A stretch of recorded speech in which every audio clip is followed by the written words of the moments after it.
اور اس کے علاوہ یہ بھی کہا طاہر یہ چیزیں چھوڑیں، مجھے یہ بتائیں کہ یہ جو رپورٹ میں کہا گیا ہے کہ 5 نئے انٹرچینج جو نیا لوپ ایک ایکسٹینڈ کیا گیا تھا، یہ 5 انٹرچینج کا بھی اس ساری انکوائری میں کوئی لنک ہے کہ یہ کس کو فائدہ پہنچانے کے لیے وداؤٹ اینی نیمنگ؟ تو کیا سمجھتے ہیں آپ اس کا کیا وجہ تھی؟ دیکھیں اس میں جو 5 اور جہاں سوری میں آپ کی بات کاٹ رہا ہوں، یہ کئی انٹرچینج یہ ایسے تھے جو نئے لوپ میں ڈالے گئے تھے جہاں آبادی کوئی نہیں تھی۔ دیکھیں جب رنگ روڈ کا عجیب صاحب جو سب سے پہلے جو الائنمنٹ تھی نا وہ شروع ہو رہی تھی مندرا ٹول پلازے کے پاس سے، وہاں پہ وہ دورانیہ بنتا تھا، جو سڑک بنتی تھی وہ 30 سے 36 کلومیٹر پر تھی۔ لیکن جب تیسری الائنمنٹ آئی ہے، اس کو ریڈیو پاکستان تھانہ رواد کے بالکل بالمقابل جو ہے وہاں سے گزارنا تھا انہوں نے، اور وہاں پہ ایک برگد کا درخت تھا، وہ برگد کا درخت بھی بچایا گیا اور اس پہ 10 کروڑ روپے کی لاگت آئی ہے وہ منصوبہ تھوڑا سا چینج کرنے پہ۔ تو اس پہ اب تو یہی ہے کہ جو ابھی تک صرف 2 گرفتاریاں کی گئی ہیں اور ملبہ سارا اس طرح محسوس ہو رہا ہے کہ بیوروکریسی پہ ڈالا جا رہا ہے۔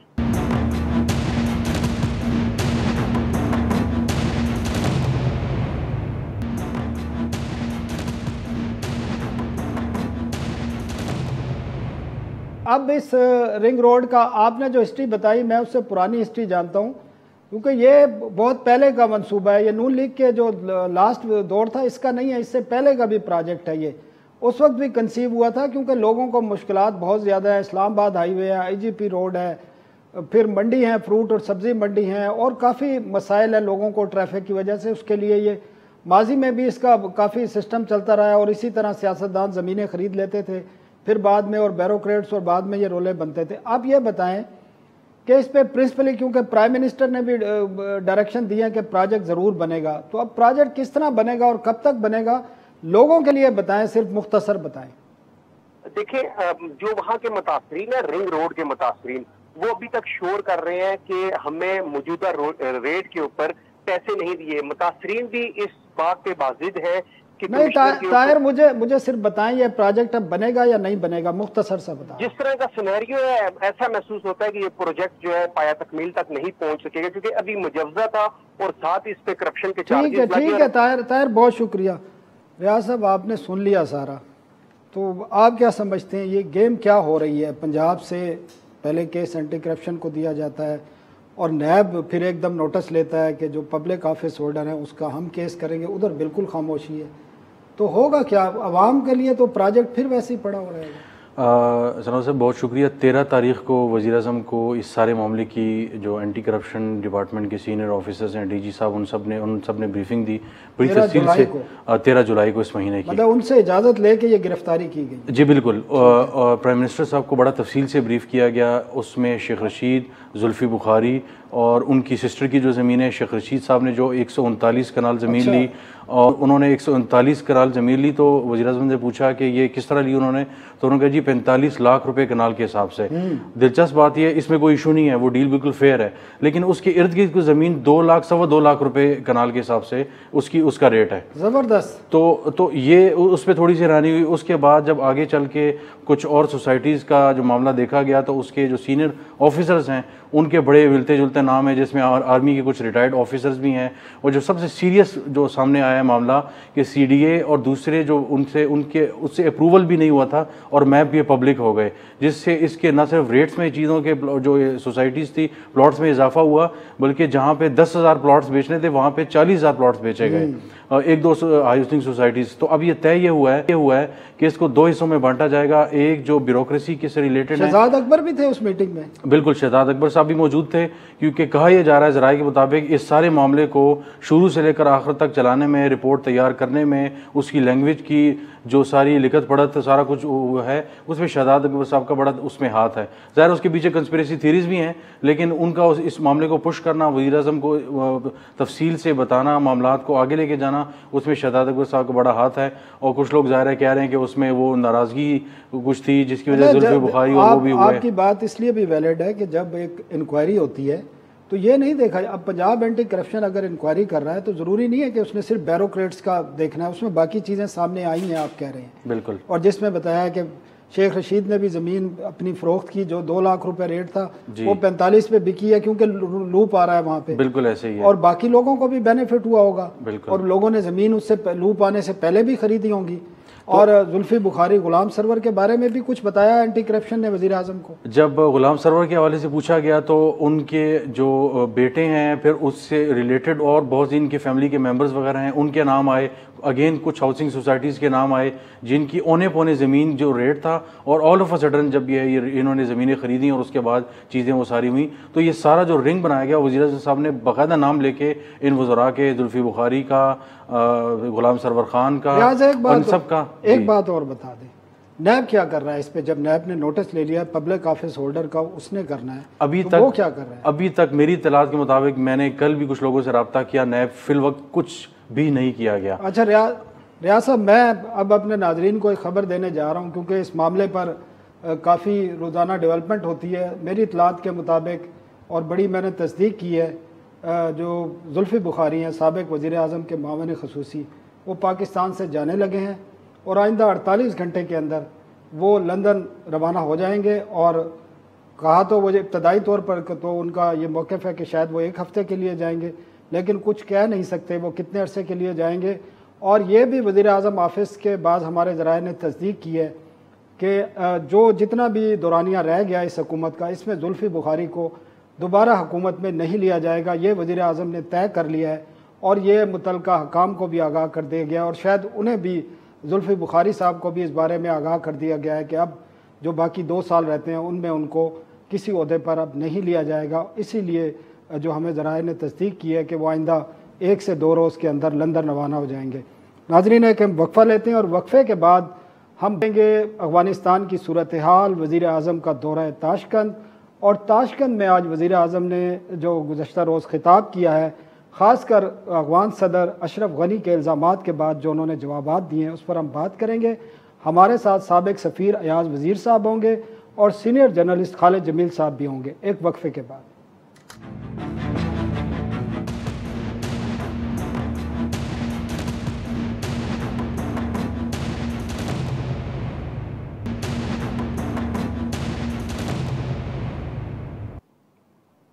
ویلکم بیک ناظرین، اور ہم اس سیگمنٹ میں بات کریں گے افغانستان کی صورتحال اور وزیر اعظم عمران خان کا دورہ تاشقند. تاشقند میں جو علاقائی کانفرنس ہوئی ہے سینٹرل ایشیا اور جنوبی ایشیا کی کنیکٹیویٹی کے حوالے سے، اس میں افغان صدر اشرف غنی نے پاکستان پر مختلف الزامات لگائے، اور وزیر اعظم عمران خان نے ان کا جواب دیا. ہم آپ کو دکھاتے ہیں کہ خان صاحب نے کیا جواب دیا، دکھائیں جی ذرا. President Ghani, let me just say that the country that is going to be most affected by turmoil in Afghanistan is Pakistan. Pakistan suffered 70,000 people dead, 70,000 casualties in the last 15 years. The last thing Pakistan wants is more conflict. Our economy is finally recovering from one of the most difficult phases which we've been through. And I repeat, the last thing we want is turbulence in Afghanistan. I can assure you that no country has tried harder to get Taliban on the dialogue table than Pakistan. جی ناظرین، آپ نے دیکھا وزیر اعظم نے ایک تو صبر سے جواب دیا، سخت بھی تھا اس کو اور متعدل جواب بھی اس کو کہہ سکتے ہیں. ہمارے ساتھ اس ایشو پر بات کرنے کے لیے موجود ہیں سابق سفیر ہیں ایاز وزیر صاحب. ایاز صاحب بہت شکریہ. ہمارے ساتھ سینئر جرنلسٹ ہیں خالد جمیل صاحب. خالد صاحب بہت شکریہ. ایاز صاحب کی طرف چلتے ہیں. ایاز صاحب، وزیر اعظم تاشقند میں موجود ہیں اور وزیر اعظم ایک کانفرنس بھی بلا لی ہے وزیر اعظم نے افغانستان کے ایشوز پر. آپ کیا سمجھتے ہیں، آج پھر جو ہے افغان صدر کی طرف سے پاکستان پر الزامات لگائے گئے ہیں، وزیر اعظم نے ان کا جواب بھی دیا ہے. ایسی صورتحال میں جب طالبان کہا جا رہا ہے کہ 80% سے زیادہ افغانستان کے حصے پر دوبارہ قابض ہو چکے ہیں، تو ابھی تک افغان جو حکومت ہے اس وقت برسر اقتدار، ان کا رویہ اسی طرح ہے. تو کیا آپ کیا سمجھتے ہیں کہ آنے والے دنوں میں کیا صورتحال بنے گی افغانستان کی، اور پاکستان کا کردار کیا ہوگا اس میں؟ دیکھیں افغانستان کا جو سچویشن ہے خاصا گمبھیر ہے. آپ کے سوال کے اندر 3-4 سوال جمع ہو گئے، کوشش کروں گا جلدی جواب دوں. اعتراضات یا شکایتیں ہو گئی آپس میں پرائم منسٹر کے سامنے. اشرف غنی نے پرائم منسٹر صاحب نے اچھا جواب دیا، مدلل جواب دیا. شکایتیں ہوتی ہے آپس میں، لیکن اگر اس لیول پہ ہو جائے تو اچھی بات بھی ان وے ہے کہ ان کا جواب بھی پھر اسی لیول پہ ادھر ہی مل جاتا ہے. ہمارا بدقسمتی سے ٹرسٹ ڈیفیسٹ بہت عرصے سے ہے، ایک دوسرے کے اوپر بدگمانیاں ہیں، ایک دوسرے سے شکایتیں ہیں. تو یہ اتنے 40 سالوں کی جو شکایتیں ہیں یا جو ملبہ ہے افغانستان کا، وہ 2 دن میں حل نہیں ہو سکتا. It will take time. لیکن میرا مشورہ یہ ہے، سجیشن یہ ہے، اپنی حکومت کو، افغان حکومت کو تو میں نہیں کہہ سکتا، وہ انڈیپینڈنٹ ملک ہے. ہمارا ملک افغانستان سے ہر لحاظ سے بہت بہتر ہے. تو ہمیں بڑے بھائی کا کردار ادا کرتے ہوئے کچھ حد تک برداشت بھی کرنی چاہیے، کچھ حد تک ان کو حوصلہ بھی دینے چاہیے، کیونکہ وہ بہت بری حالت میں ہے. اور خاص کر آج کل طالبان اور اشرف غنی کی حکومت آپس میں گتم گتا ہے، کوئی پتہ نہیں کل کیا ہونا ہے. رہی یہ بات کہ اشرف غنی کی حیثیت کیسی ہوگی، طالبان اکثر علاقے پہ چھا گئے، لیکن مین شہروں پہ ابھی تک ان کا کنٹرول نہیں ہے. ابھی میں تھوڑی دیر پہلے سنا کہ شاید بادغیس پہ وہ یا تو انٹر ہوئے یا قبضہ کر لیا یا قبضے کی کوشش کر رہے، جو کہ رشید دوستم کا گھر ہے اس علاقے میں، بلکہ اس کے گھر کا بھی سنا ہے کہ انہوں نے ٹیک اوور کر لیا. تو یہ چیزیں تو ہوتی ہے، لیکن باقی بڑے جو شہر ہیں وہ تو حکومت کے ساتھ ہے. حکومت اپنی جگہ ہے، فوج اس کی ہے، پولیس اس کی ہے، ادارے اس کے ہیں. تو میں تو نہیں چاہوں گا کہ وہ ادارے ایسے تباہ ہو جائے جیسے پہلے تباہ ہوئے تھے. پھر طالبان کو بھی مشکل ہوگی، یا جو بھی حکومت آئندہ آئے گی وہ پھر حکومت چلائے گی کیسے.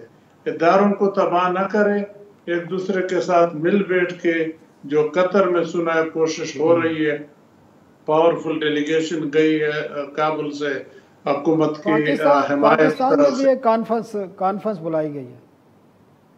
پاکستان کی کانفرنس ہے تو اچھی بات، لیکن میں نہیں سمجھتا کہ یہ ہو جائے گا، کیونکہ دوحہ کے اندر جو افغان ڈیلیگیشن گئی ہے اس میں حامد کارزائی صاحب بھی ہے، عبداللہ بھی ہے، باقی بھی 12-13 سینئر پولیٹیشین ہے. تو وہ زیادہ مجھے لگتا ہے وہ زیادہ اہم ہے بجائے ادھر کانفرنس میں آنے کے. وہاں پہ وہ طالبان کے ساتھ ڈائریکٹ بات کریں گے کہ آئندہ افغانستان کا انہوں نے کیا فیصلہ کرنا ہے. تو ہماری تاریخ ہے، میرا خیال ہے صحیح طریقے سے یا تو طے نہیں کی گئی، یا یہ دوحہ والی بات اب بالکل اوپر اس کے آ گئی. تو مجھے لگتا ہے کہ اس کو یا پوسٹپون کرنا پڑے گا، یا پھر وہ لیڈر نہیں آ سکیں گے، باقی آ جائے تو پاکستان کر لے. لیکن اس میں اگر طالبان پارٹیسپیٹ نہ کرے. آج یہ اطلاعات ہیں کہ وزیر اعظم کی اور اشرف غنی کی جو ملاقات ہوئی ہے اس میں افغان صدر نے وزیر اعظم سے ریکویسٹ کی ہے کہ یہ کانفرنس فی الحال جو ہے اس کو ملتوی کر دیا جائے. یہ اطلاعات آ رہی ہیں لیکن ابھی اس کی تصدیق نہیں ہو سکی، لیکن کہا یہ جا رہا ہے کہ یہ درخواست کی گئی ہے، اور شاید یہ آپ کی بات ٹھیک ہے، یہ ملتوی ہو جائے، دوحہ کانفرنس کے بعد شاید بعد میں بلایا جائے. لیکن ایک بات میں آپ سے پوچھنا چاہتا ہوں مختصر. آپ نے کہا کہ پاکستان کو بڑے بھائی کا کردار ادا کرنا چاہیے. پاکستان نے کب کردار ادا نہیں کیا اور کب برداشت نہیں کیا؟ آپ بتائیں. آئے دن افغانستان کی سرحد سے دہشت گرد آتے ہیں، یہاں سیکورٹی فورسز کو مار دیتے ہیں. دہشت گردی کے جتنے واقعات پاکستان میں ہوئے ہیں، اے پی ایس سمیت، ان کا تمام کا جو مرکز اگر دیکھا جاتا ہے تو وہ افغانستان سے ہی ملتا ہے. تو برداشت تو ایاز صاحب بہت کیا ہے پاکستان نے، اور ابھی بھی کر رہا ہے. آپ میرے ساتھ ایسے بات کر رہے ہیں جیسے میں اس کا وکیل ہوں. میں تو آپ کو وہ بات بتا رہا ہوں جو دونوں طرف سے فیل ہو رہا ہے. دیکھو افغانستان کا گلہ یہ ہے، وہ اپنے خلاف طالبان کو وہ دشمن سمجھتے ہیں. ان کا آپ سے گلہ یہ ہے کہ آپ طالبان کی سرپرستی کر رہے ہیں. آپ کا گلہ یہ ہے افغانستان سے کہ وہ ٹی ٹی پی یا دوسرے لوگ جو ہمارے ساتھ